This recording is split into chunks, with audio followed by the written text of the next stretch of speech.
اللہ چاہتا ہے کہ یہ بندہ اس رینک تک پہنچ جائے.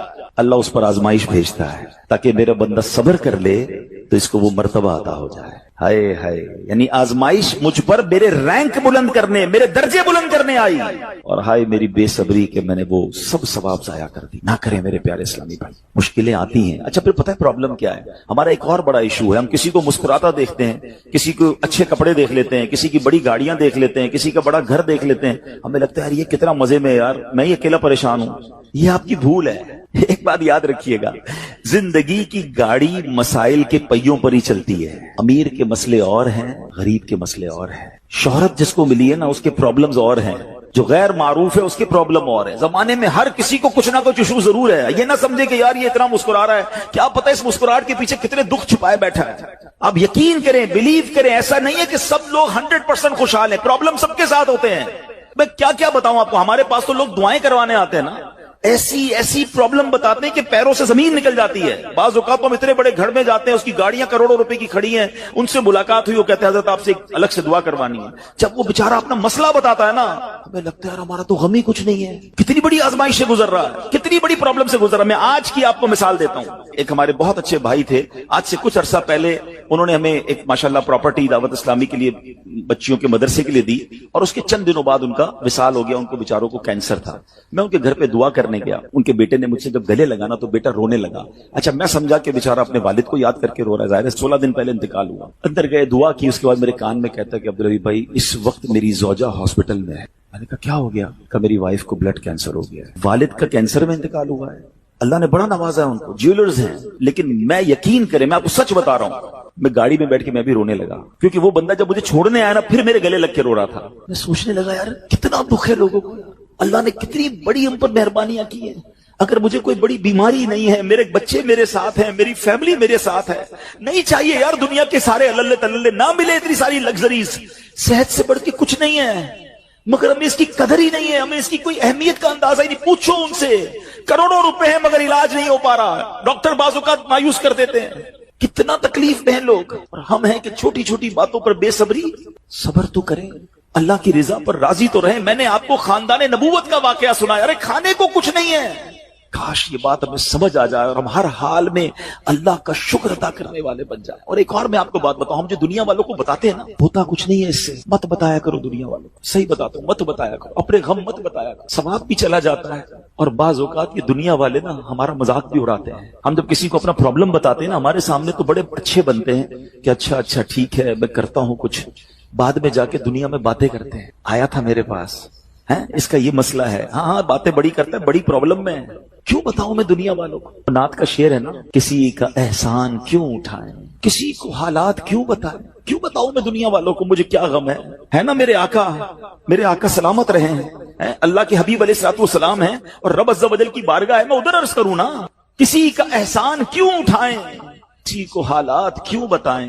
آقا تم ہی سے مانگیں گے تم ہی دو گے، تمہارے در سے ہی لو لگی ہے. ہاں اللہ رسول کی بارگاہ میں عرض کیا، ادھر آنسو بہاؤ، نہ بتاؤ دنیا والوں کو. ایک اور کمال کا شعر ہے کہ دنیا والے تو درد دیتے، دنیا والے تو درد دیتے ہیں، زخمی دل کی دوا مدینہ ہے. تو جب دنیا والوں نے کوئی ہمارا بھلا کرنا بھی نہیں، نہ ان کے ہاتھ میں ہے، شفا دینے والی ذات میرے رب کی، برکت دینے والی ذات میرے رب کی، تو اللہ سے ہی باتیں کرو نا. تو آج سے یہ ذہن بنا لے میرے پیارے اسلامی بھائی، مشکل آنی ہے تو صبر کے ساتھ وہ وقت گزارنا ہے، اللہ کی رضا پر راضی رہنا ہے. وہ بڑا کریم ہے، وہ اپنے غیب کے خزانوں سے آپ کو عطا فرمائے. توجہ بیان کی طرف رکھیے گا. اور اب آتے ہیں اس پورے واقعے سے ایک اور خوبصورت بات جو ہمیں سیکھنے کو ملی، اور وہ بات کیا ہے کہ نبی پاک کے خاندان کی سخاوت کیسی تھی. مولا علی شیر خدا کے پاس صرف 6 درہم تھے، آپ نے وہ سب کے سب دے دیے. مگر آج حال یہ ہے کہ لوگ اپنی زکوٰۃ ادا نہیں کرتے. آج زکوٰۃ لوگوں کو بھاری پڑنے لگ گئی ہے. جب کیلکولیٹ کرتے ہیں کہ جناب کروڑوں روپے زکوٰۃ، تو اس کے بعد ان کو بھاری لگتی ہے. نہ کریں ایسا. یہ زکوٰۃ مال کا میل ہے، اور اگر یہ مال کا میل آپ کے مال سے جدا نہ ہوا تو یہ آپ کے مال کو بھی میلا کر دے گا. ایک بات یاد رکھیے گا، سرکار دو عالم صلی اللہ تعالی علیہ وسلم کا یہ فرمان ہے، اپنی زکوٰۃ ادا کر کے اپنے مال کو مضبوط قلعوں میں قید کر لو. اگر میں اور آپ چاہتے ہیں نا کہ میری آپ کی پراپرٹی سیکیور رہے، ہمارے مال و اسباب سیکیور رہے، تو حدیث پاک میں تو فارمولہ موجود ہے. کہ اپنے مال کو زکات دے کر مضبوط قلعوں میں قید کر لو، لیکن یہاں زکات دینے کے لیے تیار نہیں لوگ، لمسم نکال دیتے ہیں، کیلکولیٹ نہیں کرتے۔ یاد رکھیے یہ مال ہی عذاب بن جائے گا اگر آپ زکات پوری ادا نہیں کرتے۔ اگر ہمارے پاکستان میں سارے سرمایہ دار کچھ نہ کریں، اپنی زکات پوری ادا کر دیں، سارے زمیندار اپنی زکات پوری ادا کر دیں، آپ اپنی آنکھوں سے دیکھیں گے کہ غربت کتنی جلدی ختم ہوتی چلی جا رہی ہے۔ میں نے ایک بار کیلکولیشن کی، ذرا سنیے گا۔ پاکستان زرعی ملک ہے، ٹھیک ہے، اور اس کی زراعت کی جو کیلکولیشن ہے وہ انٹرنیٹ پر موجود ہے، you can search your self. آپ چیک کر لیں کہ 2023 میں پاکستان کی ٹاپ 20 کراپس کون کون سی ہوئی ہیں، آپ انٹرنیٹ پر خود ڈھونڈ لیں، آپ کے سامنے اس کراپ کی کیلکولیشن بھی آ جائے گی کہ اتنے ملین ٹن، اتنے جناب کروڑ کےجی جو ہے وہ گندم ہوا، تو کاٹن ہوا، تو فروٹس ہوئے، تو شوگر ہوئی۔ پاکستان کو اللہ نے بڑا نوازا ہے۔ شریعت کا حکم کیا ہے؟ جس اللہ رسول کی ہم بات کر رہے ہیں، جس اسلام کو ہم نے قبول کیا ہے، شریعت کا حکم یہ ہے کہ اگر آپ کی فصل اگتی ہے تو اس فصل میں اگر بارش کا پانی ہے اور آپ اپنا پانی پرچیز نہیں کر رہے اور صرف بارش سے آپ کی فصل اگ رہی ہے، تو جتنی فصل اگی 10% عشر کیا کہتے ہیں 10ویں حصے کو، وہ آپ نے نکال دینا ہے اللہ کی راہ میں، وہ غریبوں کا حق ہے، وہ زکات ہے زمین کی۔ اور اگر آپ پانی ٹیوب ویل وغیرہ سے لیتے ہیں، پیسوں سے خریدتے ہیں، تو 5%۔ آپ بلیو کریں، میں بیٹھا کیلکولیٹر لے کر کہ پاکستان کی ٹاپ 10 کراپس کتنی ہوتی ہیں، اس کی مالیت کتنی ہے، اس کی ویلیو کتنی ہے، وہ میں نے بنائی اور اس کا 5% لگایا جو دینا ہی دینا ہے۔ آپ یقین کریں وہ بھی خربوں روپے میں بن گیا۔ یہ خربوں روپے کہاں ہیں اگر ہم زکات دیتے تو؟ کتنے غریبوں کا بھلا ہو جاتا، کتنے گھر خوشحال ہو جاتے۔ اچھا یہ تو صرف زمین کی زکات ہے، پراپرٹیز کی زکات اربوں خربوں روپے کے لوگ مالک ہیں، مگر جب کیلکولیٹر چلاتے ہیں نا، ہوئے ہوئے ہوئے زکات جناب 10 کروڑ روپے بن جائے گی، تو پھر بھاری لگتی ہے۔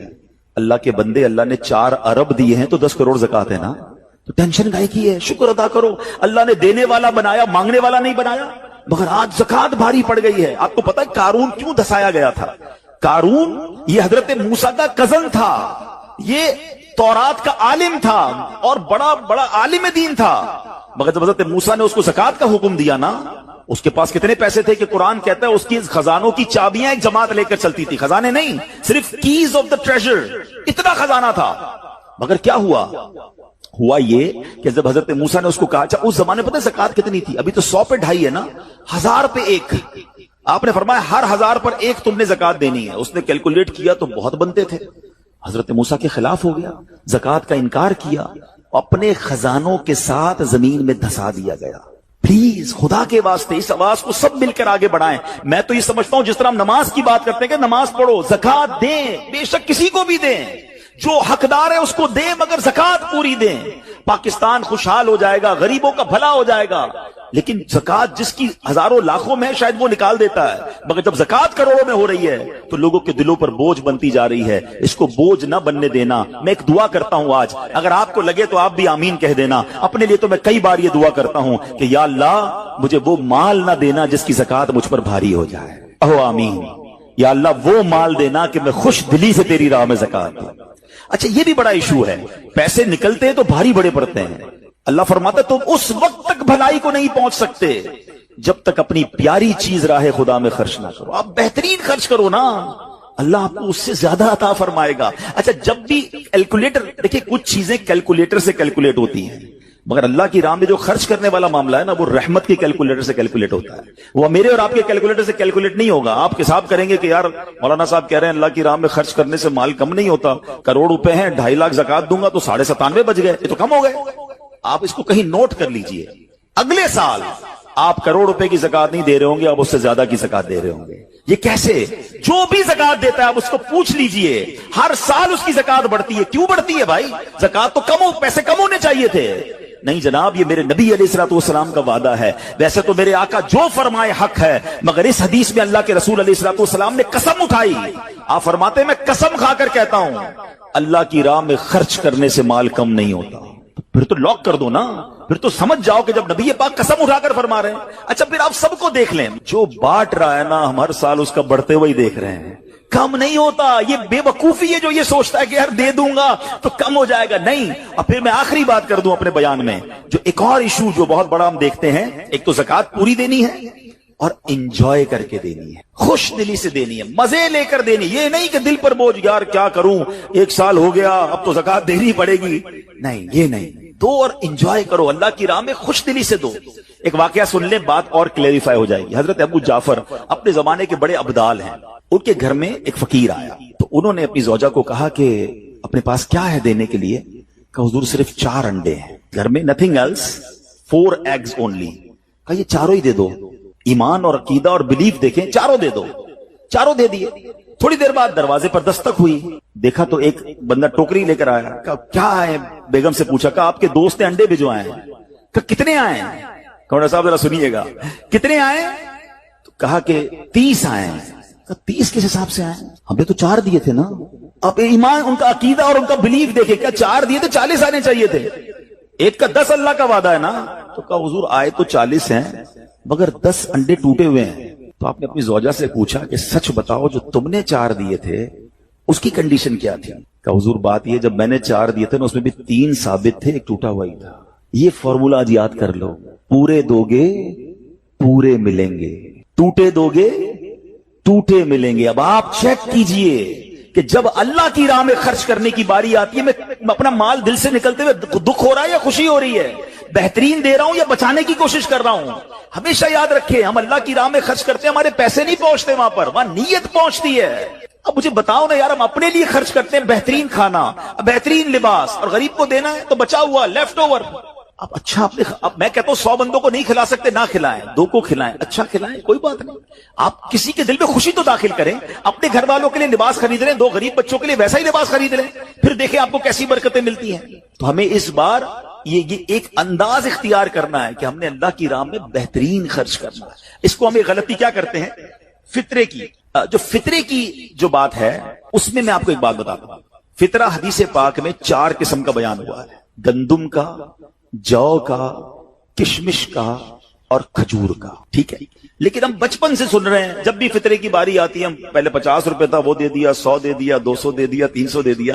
ہمیں یہ پوری حدیث یا تو ہم نے پڑھی نہیں تھی یا ہمارے ذہن میں نہیں تھی، مگر حدیث پاک میں 4 قسم کا فطرہ بیان ہوا ہے۔ غریب آدمی گندم کا فطرہ دے دے کوئی بات نہیں، مگر جو روزانہ بہترین افطاری کر رہا ہے، بہترین کھانے کھا رہا ہے، سچ بتاؤ اس کو کون سا فطرہ دینا چاہیے؟ میری افطاری روز اجوا کھجور سے ہے اور عید والے دن میں گندم کا فطرہ دے آتا ہوں۔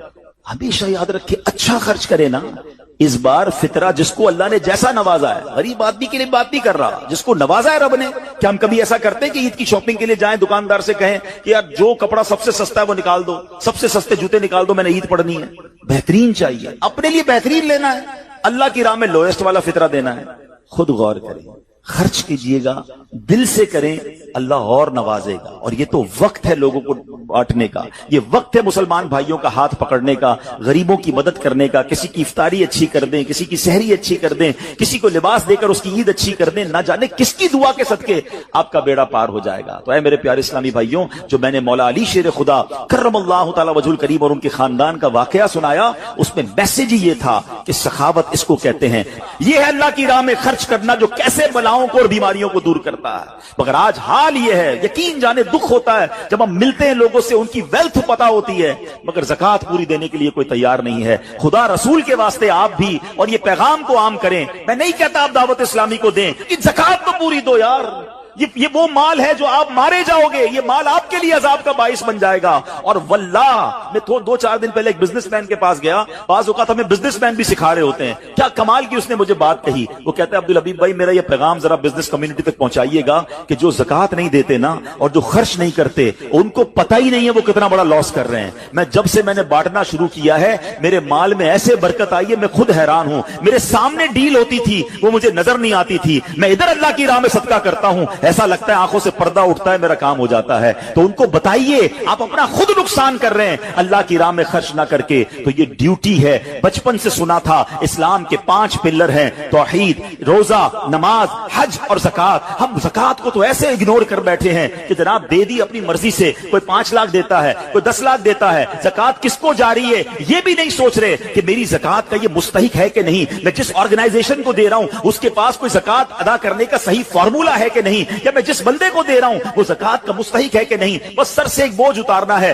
لم سم اماؤنٹ دے دینی ہے, یہ نہیں چلے گا. خدا را یاد رکھیے, زکات پوری کیلکولیٹ کرنا بھی آپ کی ذمہ داری ہے اور صحیح مستحق تک پہنچانا بھی آپ کی ذمہ داری ہے. اور آپ بلیو کریں, جس دن آپ نے یہ کام کر لیا آپ ملٹیپلیکیشن دیکھیں گے, آپ اپنے غم اور اپنی پریشانیاں دور ہوتے ہوئے دیکھیں گے. میں رب کریم سے دعا کرتا ہوں اللہ ہمیں دل کھول کر اپنی راہ میں خرچ کرنے کی توفیق عطا فرمائے. اور پھر سب سے پہلا حق آپ کی زکات کا وہ حق ہے آپ کے اپنے غریب رشتہ داروں کا. اپنے غریب رشتہ داروں کو آپ دیجئے زکات, کیونکہ جو اپنے رشتہ داروں کو زکات دیتا ہے, صدقہ کرتا ہے, اس کو ڈبل ثواب ملتا ہے, ایک صدقہ دینے کا, ایک صلہ رحمی کرنے کا. اور پھر آپ کے غریب رشتہ داروں سے بات زکات بچ جائے تو پھر میری گزارش ہے کہ دعوت اسلام کتنے بڑے پیمانے پر دنیا میں کام کر رہی ہے, تو اپنی زکات کا اپنا حصہ جو ہے اس میں ضرور عطا فرمائیں. اللہ کریم ہم سب کا جمع ہونا اپنی بارگاہ میں قبول فرمائے, آمین بجاہ النبی الامین صلی اللہ تعالی علیہ وسلم.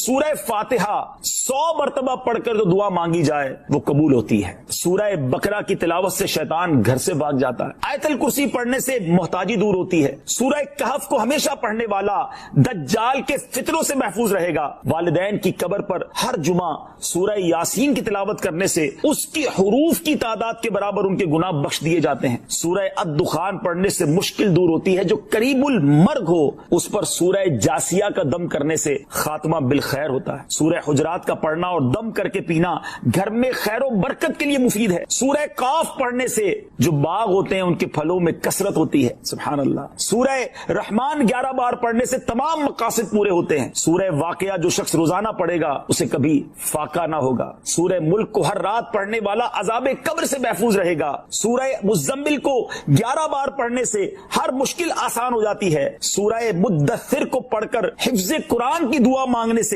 قرآن کریم کا یاد کرنا آسان ہو جاتا ہے. جو بچے حفظ کر رہے ہیں ان کے لیے زبردست وظیفہ ہے. سورہ النازعات پڑھنے سے جاں کنی کی تکلیف نہیں ہوگی. سورہ دحا پڑھنے سے بھاگا ہوا آدمی واپس آ جائے گا. سورہ علم نشرح کو جس مال پر پڑھ دیا جائے اس میں خوب برکت ہوتی ہے. سورہ تین والزیتون جو ہے 3 مرتبہ پڑھنے سے اخلاق و کردار بہتر ہوتے ہیں. سورہ علق میں جوڑوں کے درد کا علاج ہے. سورہ قدر جو صبح و شام پڑھے اللہ عز و جل اس کی عزت بڑھا دے گا.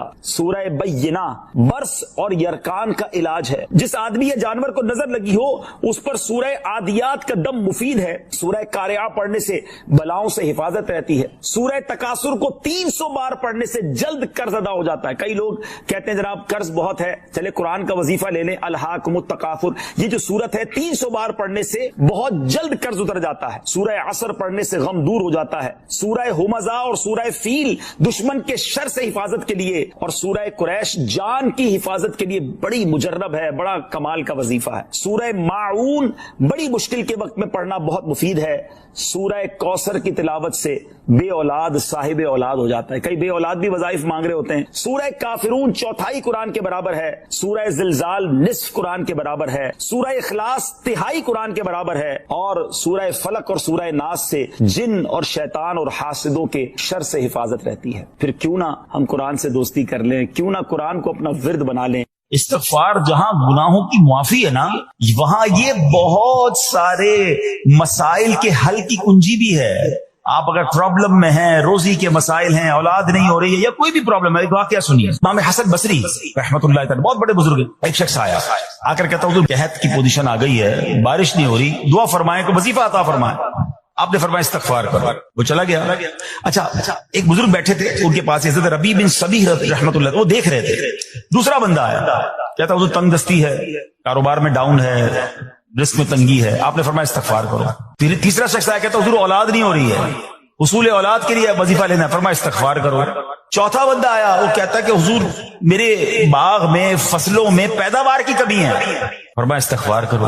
حضرت ربیع بن صبیح کہتے ہیں حضور پہلا بندہ الگ پرابلم لے کر آیا, دوسرا الگ, تیسرا الگ, چوتھا الگ, چاروں کو ایک ہی وظیفہ استغفار استغفار. ہائے ہائے, بڑوں کی بڑی باتیں ہیں. قرآن میں بھی پڑھتا ہوں, قرآن آپ بھی پڑھتے ہیں, مگر دیکھو اللہ والے کیسے پڑھتے ہیں. کیا خوبصورت جواب دیا آپ نے. آپ فرماتے ہیں سورہ نوح 12:29 آیت نمبر 10 سے 12 کی آپ نے تلاوت فرمائی. اب ذرا قرآن سنیے گا. بسم اللہ الرحمن الرحیم استغفروا ربکم انہ کان غفارا یرسل السماء علیکم مدرارا ویمددکم باموال وبنین ویجعل لکم جنات ویجعل لکم انہارا. سبحان اللہ. ذرا سنیے گا, اپنے رب سے معافی مانگو. استغفروا ربکم انہ کان غفارا, بے شک وہ بڑا معاف کرنے والا ہے. اب دے گا عطا, کیا فرمائے گا؟ یرسل السماء علیکم مدرارا, وہ تم پر موسلا دھار بارش بھیجے گا. وَيُمْدِدْكُمْ بِأَمْوَالٍ وَبَنِينَ وَيَجْعَلْ لَكُمْ جَنَّاتٍ وَيَجْعَلْ لَكُمْ أَنْهَارًا. فرمایا اور مالوں اور بیٹوں سے تمہاری مدد فرمائے گا, اور تمہارے لیے باغات بنا دے گا, اور تمہارے لیے نہریں بنائے گا. باغات بھی بڑھ رہے ہیں, اولاد بھی عطا ہو رہی ہے, مال بھی بڑھ رہا ہے, بارش بھی ہو رہی ہے. اس چیز سے, استغفار سے. تو استغفار یہ آپ کے بہت سارے پرابلمز کا حل ہے, مسائل کا حل ہے. بس اپنی زبان استغفار سے تر رکھے. اچھا, پھر اس میں تھوڑی سی شرمندگی بھی ہو. ایسا نہیں کہ استغفار بھی ہو رہا ہے اور دماغ کہیں اور ہے, مسکرا بھی رہے ہیں, ہنس بھی رہے ہیں, اور استغفر اللہ, کسی سے معافی مانگتے ہوئے ہنستا ہے کیا بندہ؟ استغفر اللہ ربی من کل ذنب واتوب الیہ. یا اللہ, میں اپنے سارے گناہوں سے تجھ سے معافی مانگ رہا ہوں. بہت سارے استغفار کے سیکھ ہیں. استغفر اللہ العظیم من کل ذنب عظیم. اے اللہ, میں تجھ سے استغفار کرتا ہوں, وہ رب جو بہت عظیم ہے, اپنے سارے بڑے گناہوں سے میں استغفار کرتا ہوں. الگ الگ سیغوں سے اللہ کی بارگاہ میں استغفار کریں. ہو سکے تو کبھی گناہ یاد آئیں تو آنسو بھی بہ رہے ہوں, مگر یہ استغفار اللہ کو بڑا پسند ہے.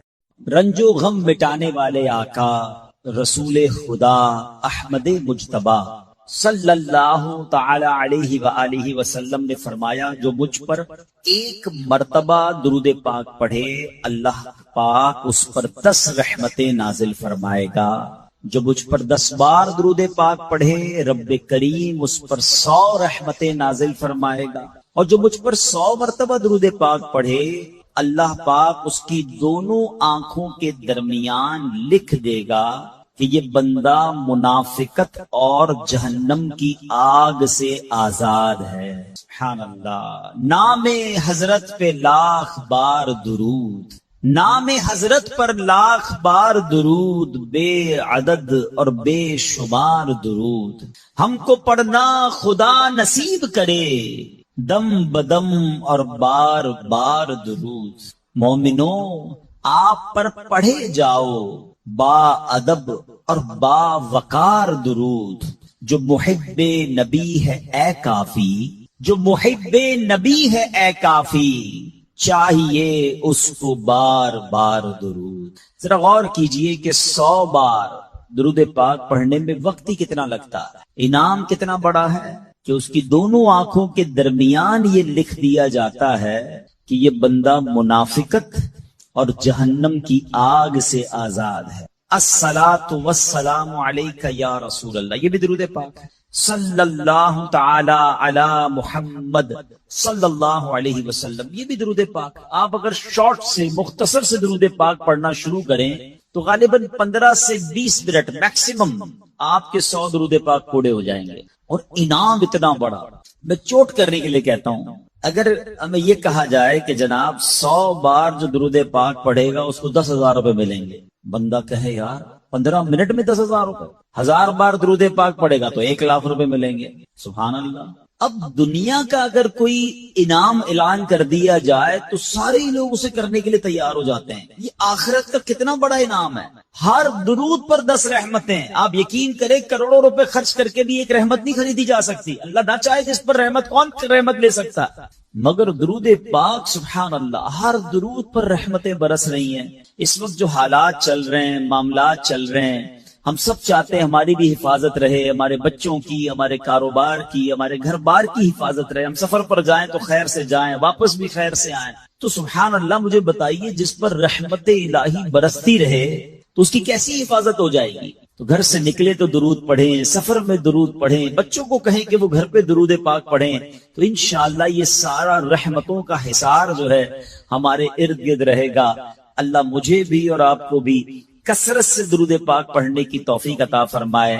آئیے مل کر محبت کے ساتھ بآواز بلند درود پاک پڑھ لیں. صلو علی الحبیب صلی اللہ تعالی علی محمد صلی اللہ علیہ وسلم نبی کی شان میں ہو جس قدر درود پڑھو، محبوں پاؤ گے جنت میں گھر درود پڑھو، ہزار درد کو یہ ایک دوا کفایت ہے، ہزار درد کو یہ ایک دوا کفایت ہے، جو پیش آئے ذرا بھی خطر درود پڑھو۔ ایک بار پھر درود پاک پڑھ لے، صلو علی الحبیب صلی اللہ تعالی علی محمد صلی اللہ علیہ وسلم۔ میرے پیارے اسلامی بھائیو، علامہ ابن حجر رحمت اللہ تعالی فرماتے ہیں درود پاک ایک نیکی نہیں ہے۔ سبحان اللہ، ہم درود پڑھتے بعضوں کا سمجھتے ہیں ایک نیکی کمال، یہ کئی نیکیوں کا مجموعہ ہے۔ درود پڑھنے سے ایمان تازہ ہوتا ہے، یہ ایک نیکی۔ درود کی برکت سے نبی پاک علیہ الصلوۃ والسلام پر یقین بڑھتا ہے، یہ دوسری نیکی۔ درود پاک پڑھنے میں تعظیم مصطفیٰ ہے، ریسپیکٹ آف رسول اللہ صلی اللہ تعالی علیہ وسلم ہے، یہ تیسری نیکی۔ درود پاک پڑھنے سے آخرت پر ایمان پکا ہوتا ہے، یہ چوتھی نیکی۔ درود پاک میں نبی پاک علیہ الصلوۃ والسلام کے احسانات کا ذکر ہے، یہ پانچویں نیکی۔ اور درود پاک میں نیکوں کے سردار مکی مدنی تاجدار صلی اللہ تعالی علیہ وسلم کا ذکر ہے، اور نیکوں کے ذکر پر رحمت اترتی ہے، یہ چھٹی نیکی ہے۔ آئے ہائے، نیکیوں کا انبار لگ جاتا ہے اگر بندہ درود پاک پڑھنے والا بن جائے۔ اللہ مجھے اور آپ کو کثرت سے درود پاک پڑھنے کی توفیق عطا فرمائے۔ ایک بار پھر درود پاک، صلو علی الحبیب صلی اللہ تعالی علی محمد صلی اللہ علیہ وسلم۔ ایک واقعہ بڑا مشہور واقعہ ہے اور قرآنی واقعہ ہے۔ ابراہیم علیہ السلام اس کی بات نہیں مانتے تھے، وہ اللہ وحدہ لا شریک کی بات کرتے تھے۔ نمرود خدائی کا دعویٰ کرتا تھا۔ بڑے طویل واقعات ہیں کہ کس طرح نمرود کے دربار میں رہ کر حضرت ابراہیم نے حق کی دعوت دی۔ نمرود نے کہا کہ میں خدا ہوں، تو آپ نے فرمایا خدا تو وہ ہے جو زندہ کرتا ہے۔ تو نمرود نے کیا کیا، ایک بندہ جس کو سزائے موت سنا دی گئی تھی اس کو جیل سے نکال کے رہا کر دیا، کہا دیکھو میں نے بھی زندہ کر دیا، اس کی تو موت لکھی ہوئی تھی نا، سزائے موت ہو گئی تھی، میں نے اس کو فارغ کر دیا۔ آپ نے فرمایا اللہ تو وہ ہے جو موت دیتا ہے۔ تو اس نے ایک عام بندے کو پکڑا اور اس کو قتل کا حکم دے دیا، اس کو مار دیا، کہا کہ موت تو میں بھی دیتا ہوں۔ حضرت ابراہیم علیہ السلام نے کہا کہ میرا رب وہ ہے جو مشرق سے سورج کو نکال کر مغرب میں طلوع کرتا ہے، اگر تو خدا ہے تو مغرب سے نکال کر دکھا۔ اب اس کے پاس کوئی جواب نہیں تھا، یہ کیسے کر سکتا ہے کوئی؟ تو بہرحال کمال کا جذبہ تھا، کمال کا یقین تھا اللہ وحدہ لا شریک پر، ایسا یقین، سبحان اللہ۔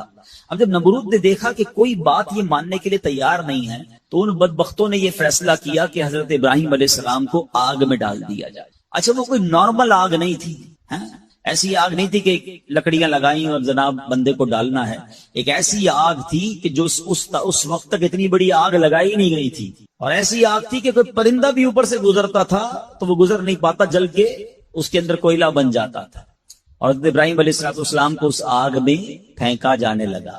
دیکھیں آج بھی اگر کوئی جیل میں قید ہو نا، سزا سنا بھی دی گئی ہو، تو اس کو یقین ہوتا ہے کہ کوئی نہ کوئی راستہ نکل آئے گا، ضمانت ہو جائے گی۔ یہاں تک کہ سزائے موت کے قیدیوں کو بھی یقین ہوتا ہے کہ چلے کوئی نہ کوئی چانس ہوگا، کوئی سزا معاف ہو جائے گی، کوئی عمر قید میں تبدیلی ہو جائے گی۔